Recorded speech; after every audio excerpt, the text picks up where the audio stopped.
the name Miller in this area, boxing has got to come to the forefront. And the Miller family, Bob Miller and his family, boxing. That's what they have been all about. Shannon Miller joins us here in studio. And good to see you, Shannon. Nice seeing you, Raj. Nice seeing you guys. And so sorry to hear about your dad. And let's start there with an update on the health. Bob Miller, a trainer for how many years? I mean, I came here in the late '80s. So and I have prior to say 40 years, over 40 years now. I've been here for 30, and I've talked to your dad. We've done stories with your dad. You know, so many different boxing shows locally here that you've been a part of. That your dad obviously has trained you. But in October, your dad's 71 years old. Bob Miller, trainer, boxing guru, legend, is involved in a very serious car accident. Yeah, he was up near his home up in Plattsburgh, his home in the boxing camp that he built years and years ago, and he fell asleep at the wheel, it appears, for a brief moment up there. He went off the road. The truck, he was actually going to get produce for some of the animals on the farm there. He thinks he's a farmer, and so he dozed off, went off the side of the road. The truck went about 50 to 60 feet in the air, according to state troopers. Truck actually split in half when it came down, and he fractured. He had damage to his C4 and C5, which is basically controls almost from the shoulders down. And they had originally said to him, you know, when we went in, that he would have a less than a 5% chance of getting any movement below the shoulders. Luckily, he was never on a ventilator or any breathing assistance, which is, you know, is very close when you hit those areas of injury. And so it was a tough go at start, but he had the surgery, and they upgraded his chances to 30%. As of my last visit with my dad, and he's actually just got out of the hospital, just home as of yesterday. He could actually move his left arm. He can pick his left arm up and move it off of his wheelchair. He has movement in the left arm pretty good.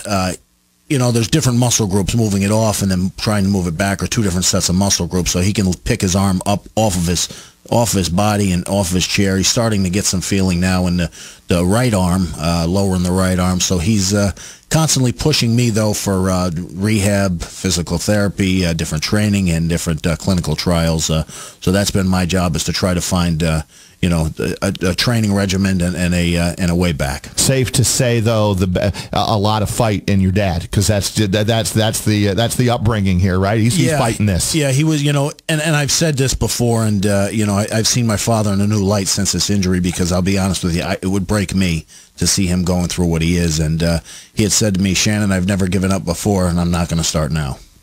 Well, and we hope that, is your dad listening, perhaps? He might be. All right. Bob, if you are listening, man, I hope you're feeling a little bit better, and things are looking a little bit brighter for you. You are the absolute best. I've enjoyed the relationship that we've had with and everyone that covers boxing in the Capital Region for these many years. And now there is going to be a big opportunity to help Bob Miller with an event coming up in Saratoga on March 25th. March 25th at the Saratoga City Center, a place I'm pretty familiar with a lot of my fighting, and we're having the West Point boxing team as well as the Canadian boxing team are coming in, and they're going to be, as well as all the local clubs in this area are going to be there. So we're having a benefit for my father. It's going to be a great time, because my father's going to be there. This will be the first event he's basically back at, and he wants to see everybody there. He's you know, so looking forward to this opportunity to getting back to doing something that he loves and being around. A reason to live, as he puts it.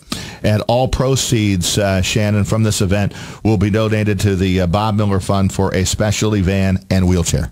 Correct. You know, another surprising thing that, you know, was unknown to me at the time is when after this happens, you start doing some research and finding, hey, we got to find a van.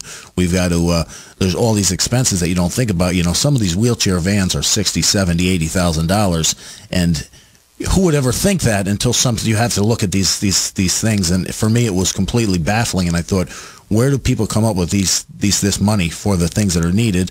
Wheelchairs are $10,000, $15,000 at his level of injury, as well as different breathing machines and different home care. So the expenses get extraordinary, and so we're doing everything we can to try to help raise money and get the things that he's going to need, and get him back out there doing what he loves to do. I'm sure good days and bad days, but is how are his spirits right now? His spirits are good now, and he does. I've had brief talks with him when we're alone, and a father talking with his son, especially with the fighting relationship that we've had. It's a difficult talk because he's not supposed to show any weakness to me, and I'm not supposed to show any to him, but boy, that's tough. And he says there's ups and downs, and and I says, and I understand that, Dad. I said, listen, I get depressed in my life too, as we all do. There's times when you're just down, and I said, what do I got to be depressed about? So I can understand how he's constantly thinking. He says, Shannon, sometimes you just sit there looking at the clock, and it seems like it doesn't move. And he said to me before, it's like being a prisoner in your own body. And he says he so wants to get his arms back to be able to move and do things. And that's what I've watched him in his physical therapies, and you see the pain and the agony on his face to get these muscles to work. And he's striving and pushing, and he's farther ahead than they thought he would be. They said, they didn't expect the type of advancement that he's had already. So he's there's no lack of fight in him. What's the best way, Shannon, to get tickets now for the event on March 25th? You can go on Eventbrite. You can also reach out on Facebook. Obviously, Facebook seems to be a big avenue, but Eventbrite as well. You can go there. You can call the city center. You can get a hold of me, and we can take care of it. So there's lots of different avenues. If you're looking forward to a nice night and a great opportunity to support somebody who's dedicated his life to the area and to the sport, I think this is a perfect night. For those listening who might not know what your dad has accomplished in a boxing career, can you take us through a little bit, sum up a little bit of what he's done in that sport and for that sport? Yeah, a lot of people, because it's been it's been so long. My father and my mother got a big break many years ago, and they were running local shows with a lot of the local guys. We did all the way back to a guy by the name of Danny Chapman, Customato had seen Mike Tyson's trainer, adopted father per se, had seen my parents running these shows, and they contacted my parents and said, "I'd like the way that you do business. I'd like to sit down and talk to you about Mike Tyson." That was the start, and then my mother and father promoted Mike Tyson from his first professional fight, probably into around his 15th fight, and it was normal for Mike Tyson to stop by our house and see my mother. I've got pictures of him with me in headlocks, and I'd like him to try that now. But can we get Mike Tyson to do that in Saratoga? Yeah, we're working on that. We do have confirmation that Mickey Ward. People that don't know Mickey Ward, that's the movie The Fighter. Mickey Ward will be there, so we do have some names coming who are going to be familiar with regular people. But my father has, his whole life has been around boxing. He's the president of the Adirondack Boxing Association, and that's his real love. His real love is watching the young kids, and I've watched him for years and years go set up rings early in the morning, spend the whole day there with the kids, have the fights, and then get done, get home. It's 11, 12 o'clock at night, and that's what he loves doing. He loves seeing the little kids grow up, and even not even involved in boxing. Once they move on from boxing, he likes to see them years later and the successes that they've made in their lives, because boxing is a structured thing, and it gives them direction for a lot of these kids who don't have direction. Shannon, before I ask my question, I just want to let you know at 104.5 The Team, we'll take your event and we'll promote it on our website and put it out on our Twitter and our Facebook and try to draw as much attention to it as we possibly can, because we have a good following here in the Capital Region. But I've gathered just from your conversation here that you guys love to see people come up and watch them grow. When you think back to fighters from this area, who sticks out as the top or one of the two best that have ever come from this area? For me, it would be Kevin Pompey. Would be Troy Tiger. Troy Tiger, was always a phenomenal person, and somebody that was very close to the family and still is. Tony Marshall was another name that has done very well. I mean, I got funny stories going all the way back with Tony when we were probably 10, 11, 12 years old. And you see guys like that who are still around and still, dedicating their time to the kids and helping out. And there's so many names. People have asked me, put together a list of the names that your father's worked with. And there's so many through the years that, you even go back. My parents promoted Mike Weaver. Weaver was the heavyweight champion. James Bone Crusher Smith. Names like this, big names, and you think. And there's names I'd forgotten. I was talking to my mother about it, and she says, "Oh, I've forgotten so many." And it's the enjoyment for my father has been starting the kids out when they're young, giving them something to motivate them, get them something moving in the right direction, and then watching them become adults and see the positive impacts. I mean, now it's to the point where the kids that my father would train are now grown men with their own kids, and now their kids are doing the same thing. The kids are coming up boxing, and you know the stories of how your father helped me, and now he's helping my kid is a big part of his life. And you want a big name, you're looking at one right here. It's Shannon Miller. I mean, we've done a lot of Shannon Miller stories. Recap your career. How many times did you retire and come back? I retired, I think it was about 3, and then, you know, the last time they asked me, are you retired, it was, you know, it was after I had fought Hasim Rahman, the heavyweight champ of the world, and I'd lost that fight in 4 rounds, and he hit awful hard. And I remember people saying, well, are you going to retire? And I said, well, I'm not going to talk about retirement anymore. Maybe I'll just drift off. And then my father's brother, my Uncle Raymond, he had liver cancer. I donated my liver to him, and it was February of 2011 that I did the donation. I came back to fight one last time just to show that I could in December of 2011, same year. I won that fight, and then, you know, the commentator asked me, well, how do you feel, Shannon? And I said, I feel old.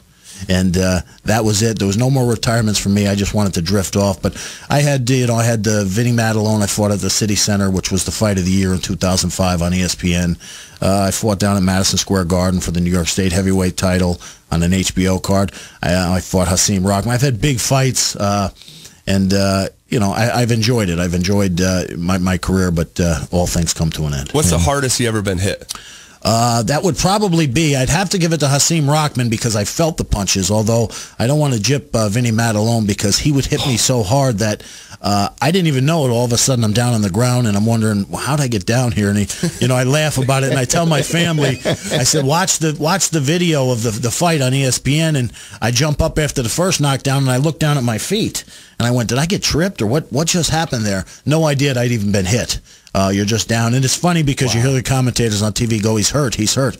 I wasn't hurt. I felt pretty good. I didn't know what happened. All of a sudden, I'm down, and I'd get back up, and maybe I tripped. Well, he knocked me down again in the first round, and I got back up that time and said, there's no way I tripped twice.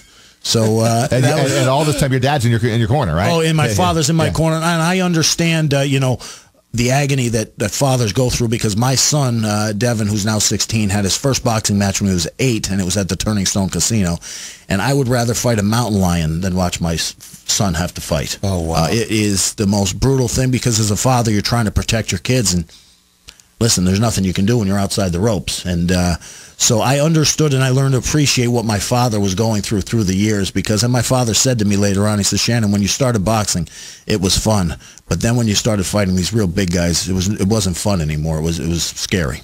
Well, Shannon, even up until a couple of years ago, I mean, and certainly before the accident, I know I was receiving phone calls from your dad talking about, hey, can you help me promote this? Can you get the word out here? So he still was pretty active, right? Oh, yeah, he was, and still he's the president of the Adirondack Boxing Association. So he's still very, very heavily involved in the amateur level. The professional level, just in recent, you know, this is another whole other topic you talk about. When they passed the mixed martial arts law, what they did, they actually put in very high insurance requirements, $1 million policies on each individual fighter. And here's the kicker.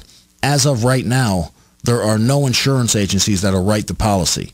So in effect, they included boxing in that, and it killed the sport of boxing in New York. If you look, you won't see too many New York boxing shows since that happened. No, there's been very few. The only people that can basically afford now to do it are huge boxing events or the UFC, because they can self-insure.